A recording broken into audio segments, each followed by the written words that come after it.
there, welcome back to my garden. Today we're going to be doing a little bit of work around my garden shed. We're going to do a little bit of cleanup in order to be able to do a little bit of planting. I kind of want to simplify the area around the garden shed as far as the containers go that are right here, and then also some of the plantings that have been sort of, I don't know, volunteering and coming up around the garden shed. I just want to have a little bit more cohesion, a little bit more structure around the shed. So for perspective, here is my garden shed. This used to be a sandbox actually for my boys. I have 4 boys, and this is an area that my dad actually built a sandbox for them. Originally it had, kind of hard to see with the sun coming through, but originally it had posts that went up on the corners, and the structure on the bottom was there. Obviously the pavers were not there, it was all sand in the middle, and then there was this corrugated roof. But there was no sides, there was no windows or anything like that. There was this bench right here, and then a backing behind the bench, and this whole area obviously was the sandbox portion. So when my boys grew up a bit and became a little bit, too old to enjoy a sandbox, I asked my husband if he would be willing to help me build this into a garden shed. So basically, it's we jokingly say it's quite janky. It works for my rustic garden for sure. There is nothing perfect about this garden shed other than its charm, other than it's mine, other than I love it. That makes it perfect to me. But you can see the roof is kind of slanted. Everything is a little bit slanted, a little bit off. The doors, the windows, all that is antique. There's the cedar up on the top there. Those were just simply fence boards that we cut down to look similar to just shingles. There is hardy plank or fiberglass siding on it, which is nice. I didn't even have to paint it because it was such a similar color to the color of our house. But other than that, like that's like the one new thing. I feel like we did raise it up quite a bit because previous to that it was quite a bit lower. We did keep the angle on the roof so that it can just kind of slant the water off. No need for gutters on there. It just goes right into kind of a dry creek bed that I created over here on this side. Let me show you what that looks like. Just a little dry creek bed where the water just pours down into, and so that it doesn't splatter mud and stuff like that up on the side of the shed. So you can see there's the window box we've worked on, planting in some sweet little sedums, and then this awesome big window, which I just absolutely love. I love the look of it. Makes me so happy. Anyway, this whole shed is it is definitely my happy place. It is 100% for storage. It is not a greenhouse really at all, other than, you can see obviously lets in a lot of light. So it's good for storing plants in early in the season when it might be a little too cold to plant them out. But for the most part, it is just completely practical storage. I just spent a little bit of time in here kind of tidying it up, cleaning it out, taking out some dead plants, and just organizing it just a little bit. But basically, like you can see, storage for terracotta pots, storage for my different insecticide sprays, my different fertilizers, things like that. It has my tools all here in the corner, so that this is where my tools stay and where they can always be found. Auger, shovel, rakes, things like that. Here's just a little area that has my, easy to access tools that I frequent. And then my table over here. My husband actually built this table for me back in my scrapbook days, and it came out here into the shed and is now my storage space for all the things. And I just love it. Everything in here is basically antique, basically already used, repurposed, and I absolutely love that. These are IKEA shelves that we took out of a bookshelf and put them up here.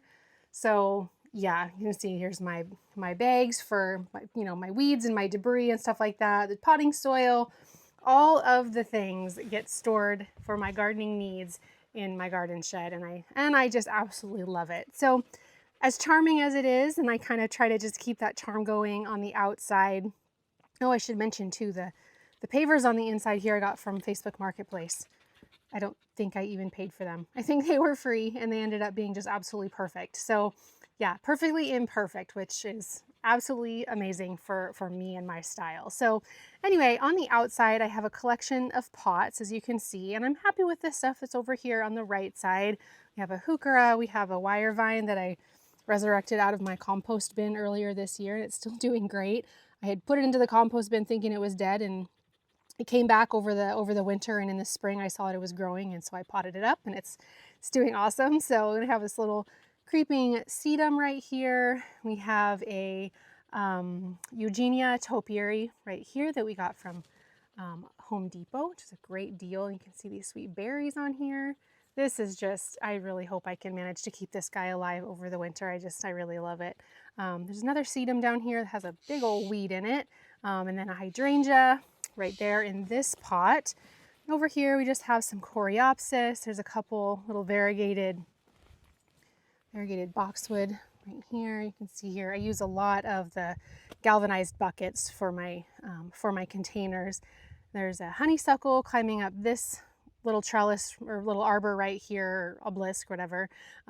It gets pretty bad aphids every year. Actually, pretty much all of my honeysuckle get aphids pretty badly, but that one did bloom pretty this year, and you can see it's growing quite a bit. It's all coming all the way over here, grabbing onto this little bit of a structure that I have set up for this really pretty hydrangea. It's very beautiful when it blooms. It's not so pretty right now, but you know, just kind of interesting. I didn't cut it back. It blooms on old growth, so I should have probably cut it back right after it bloomed, but I didn't. So anyways, that is this side. And then over here, this is the side that I want to be working on a little bit today. You can see there's a couple boxwood in containers. There's another sedum down here on the bottom, and we have a camellia right here in this pot that's leaning forward really bad.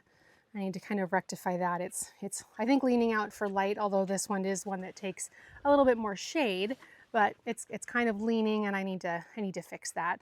And then we have a clematis here in this container, a boxwood in this container, and then over here, this area is what I primarily want to be working on. It's pretty sad looking. There is a diamond ball clematis right here. I planted it last year, and this year I got one bloom. And I should have probably just cut that off. Take that off right there. See, there's a little bit of new growth coming on right there. But that is basically the one thing that is going to stay here on this side. I think I might be keeping the boxwood in this container here to cap off the end, but I'm going to dig out all of this down here. There's some mountain bluet that's just seeded itself here. I have some hebe that I took out of containers and just planted here because I didn't know where else to put it.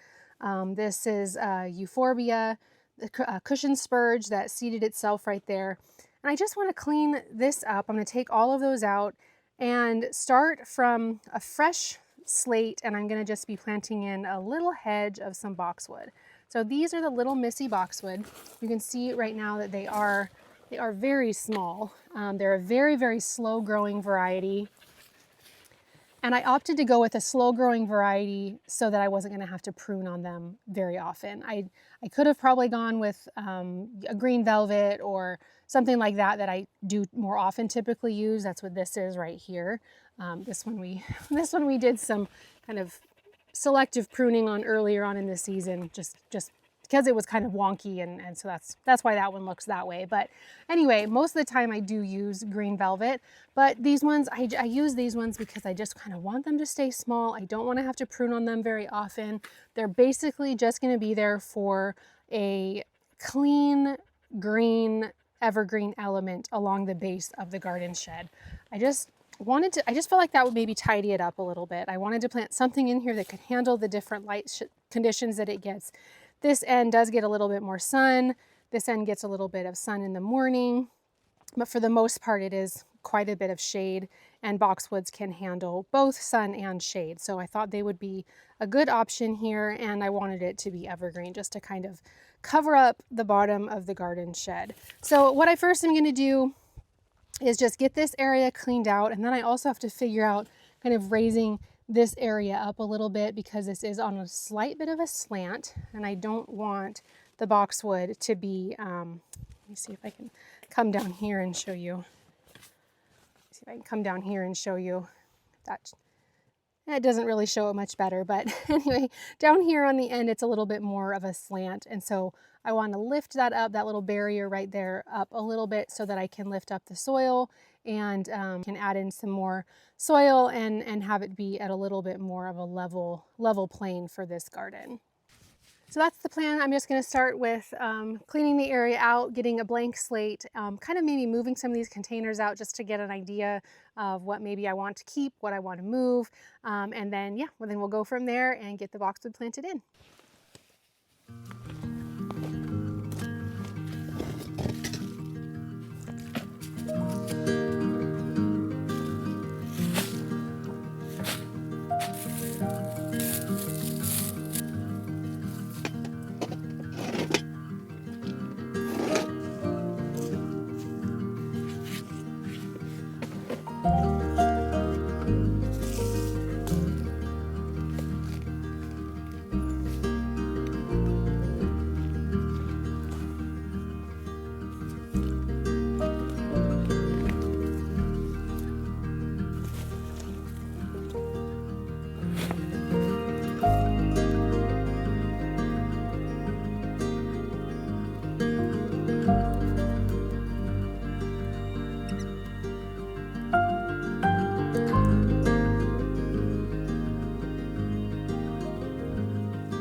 Hey there, welcome back. It's a new day. I had to take a break from the project the other night because my battery ran out and it was also getting kind of late. Had to do dinner and stuff like that. But I was also kind of getting a little bit, I don't know, not frustrated, but just a little bit flustered with the project. I'm not really sure what I wanted to do as far as some of the plantings went.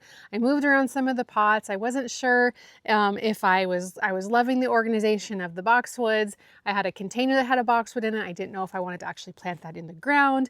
I didn't know if I wanted to plant the clematis into the ground or keep it in the pot. So I just was kind of not sure. So I thought it's good that I had to stop that project, walk away for a few days, and now I can come back with it to it with fresh eyes. And as soon as I walked out here into the backyard and I saw where I left off, I was like, yes, I'm just gonna plant these in as they are. I liked how it looked. It just took stepping away for a little bit, coming back with fresh eyes and with the area cleaned up and all that stuff, and to just make a decision. And I think it looks really good how it is. So let me just show you before we get everything planted in and how I kind of moved a little bit of the stuff around.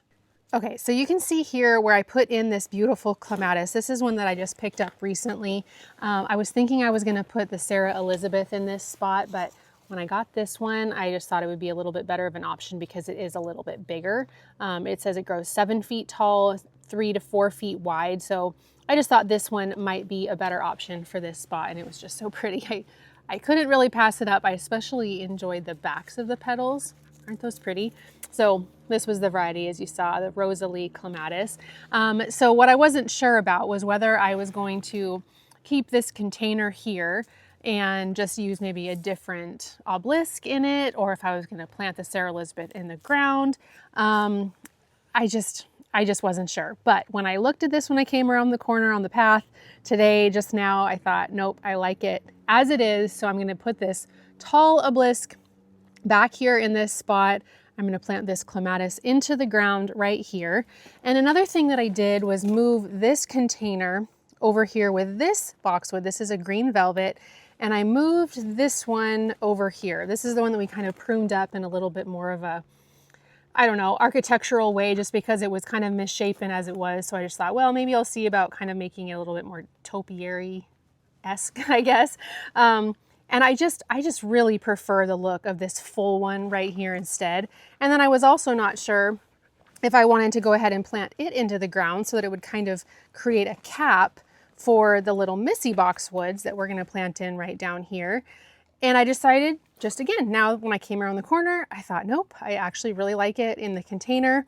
Plus with this one being right here and matching this one on this side, I like what that does for this pathway. So I could decide at a later date to put that one into the ground, but I think for now, I like it right there. I may actually look for another green velvet ball that's a little bit tighter to put into this one and plant this one out into the landscape, just so they, you know, look a little bit more similar.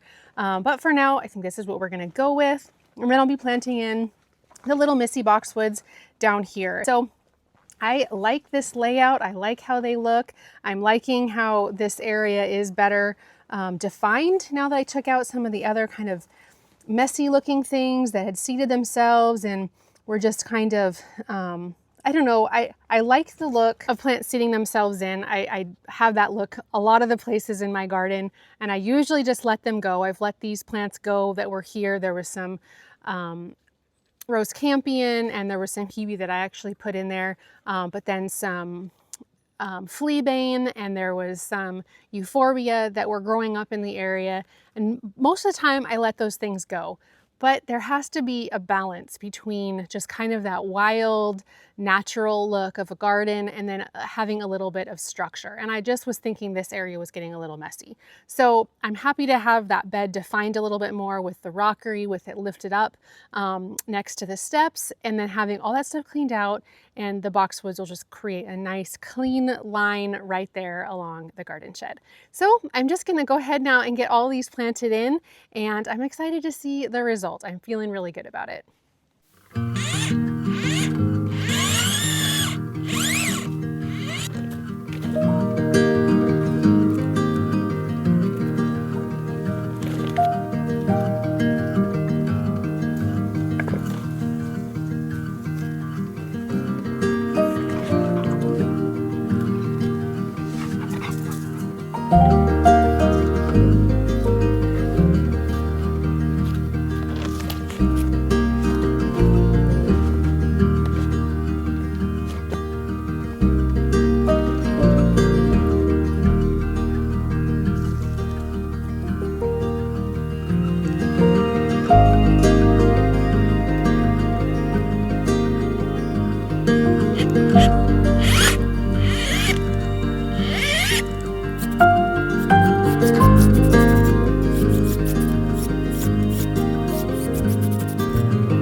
done and it looks very nice. I'm really happy with how it turned out. Lighting is a little tricky just because it's starting to go down, so it casts quite a bit of shadows in this area, but I hope you can see that it just looks a bit cleaner, a bit tidier. By removing some of the containers. I'll show you where I put them, but I just feel like it looks, I don't know, simpler, a little bit more refined, I guess, and I'm really happy with that. I do think that in time this will look even better. These little Missy boxwood are quite small, but I am happy to have this area just a little bit more uniform looking. You know, like I said, I do, obviously, you can see on this other side, possibly there is a lot of plants that have seeded themselves between the fleabane right here and this euphorbia. There's a lot of the little Johnny jump ups that are down here. There's obviously, as I come along here, there's a lot of the rose campion, there's foxglove, there's all the things that reseed themselves. But I just felt like I said before, this just needed to be cleaned up a little bit. So got this clematis in the ground, and unfortunately, as I was doing so, the petals were just dropping off, which was pretty sad, but you can see how beautiful it was, how beautiful it's going to be. Fortunately, they were falling off, and that's a bummer, but there are still there's some new growth coming on right here, and it could possibly, I don't know, could bloom again. But if not, it'll just have the winter to get established in the ground right here, and hopefully next spring come back really nice and fresh, and hopefully, I don't know, just gradually as the time goes on, work its way up this obelisk. That would be awesome. So didn't do too much with this area. I did move one of the containers, the white one that had the boxwood in it that I was shaping into a cone. Let's go look where that one ended up. We come along here. This is up in the upper gardens, and I just added this one right here. We'll come on this side and we'll have a better lighting, I think. I just had this other one here on the left already up here, and I thought, well, they're matching containers. They both have the Green Mountain boxwood in them that are being shaped into cones, so I thought it would look cute just flanking this arbor, and it does. I think it works. I think it works really well. So better here, I think, than down by the garden shed, because the containers by the garden shed are all kind of more the darker colors, the terracotta, the kind of, you know, rustic concrete look. So I think the white looks better up here with the matching one. So then I also did find a spot in the garden, as you saw, for temporary spot, I think, for the other clematis that was in the galvanized bucket with the small obelisk. It is right here.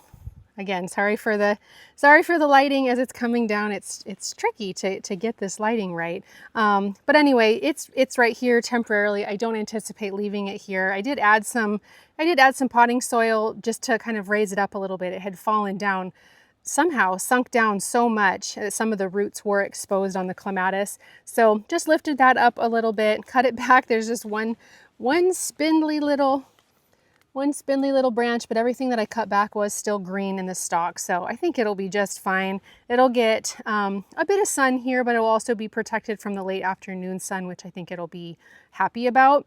And I know there's not much to see right in this variety right here, but Sarah Elizabeth, I'll put a picture up on the screen. It is an absolutely gorgeous, gorgeous clematis, which was definitely worth doing my best to save. So hopefully you can see again on this side, it's just cleaned up a little bit, tidied up for the winter, and I think I'm happy with it. I'm glad to have this project finished up. It's getting a little harder to get out here and get these projects done. This has taken me a couple days, like I said earlier, to do, just with school, the days being shorter, you know, things like that. But it still feels really good to get out here and get projects like this done. And I have another one coming up that I've been excited to do. I finally have some plants to work with for it. So those videos will be coming up pretty soon, coming up this week. So thank you for hanging out with me while I did this project, cleaning up the area around my sweet little garden shed. I hope you enjoyed it. I hope you guys are having a fantastic day, and we will see you in the next video. Bye.